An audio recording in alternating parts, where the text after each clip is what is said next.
Chaude Bolisida, Bolida, Chaude Bolisida, Ali Kamale, Bolida, Chauma Bolisida, Bolida, Sangare Bolisida,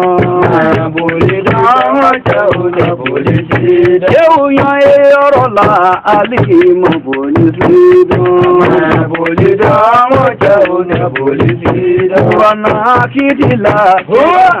Kamale, Bolida, Chaude Bolisida, Adisa Kitila, Bolisida, Bolida, Chaude Bolisida, Dina Janjola, Kamale, Bolida, Chaude Bolisida, Bolida, Chaude Bolisida, Bolida, Chaude Bolisida, Yorola, Ali Kamale, Bolida, Chaude Bolisida, Edubu Janjodu, Bolisida, Bolida,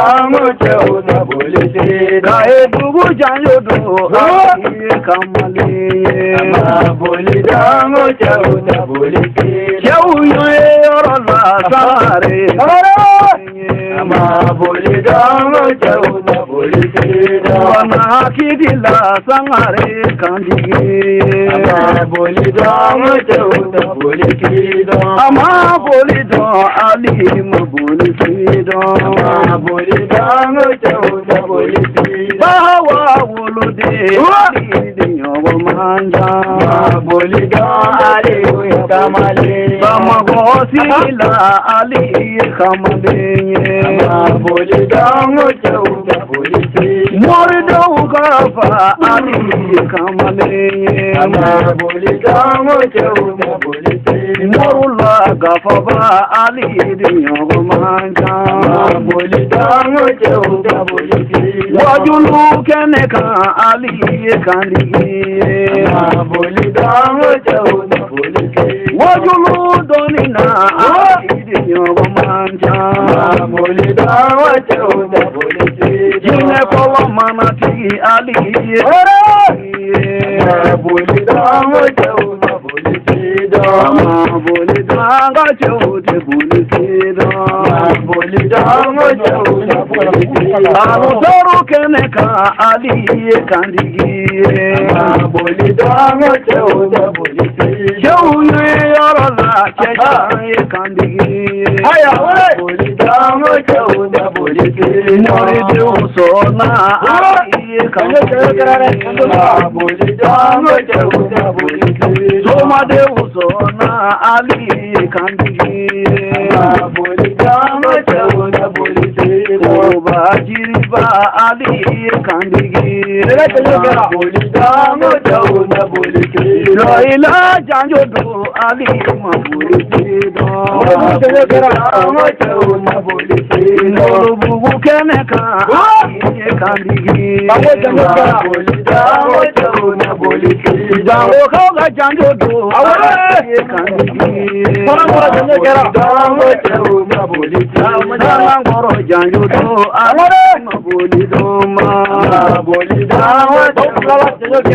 Kabila Janjodo, Jugu de Serama, Bolida,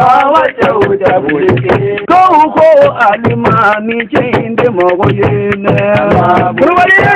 Chaude Bolisida, Garajine Ahuma Chuguyado, Bolida, Chaude Bolisida, Melagela Dege Ali Makamali, Bolida, Chaude Bolisida, Bolida, Chaude Bolisida, Bolida, Chaude Bolisida, Bolisida Keneka Ali de Kamale, Bolida, Chaude Bolisida, Yeredi Alama Ali Duyomanja, Bolida, Chaude Bolisida, Waganda Wagaba Bolida, Chaude Bolisida, Kulujawu Yelemba Ali Kandi, Bolida, Chaude Bolisida, bori janjogo ali kamale ama boli dama chauda boli yugo morike ali ama boli awale chauda boli nasibulu morike ali deyo awale ali kamale wotabu keneka ali kan bera ama boli dama chauda boli ugoli morike ali de nyogo manja boli dama chauda boli ye chinge ye saja de nyogo manja boli dama chauda boli daliba aliwa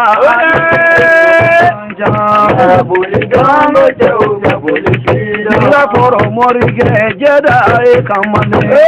boli dama chauda boli dila koro janjudo ali kandigi boli dama chauda boli baya woro morike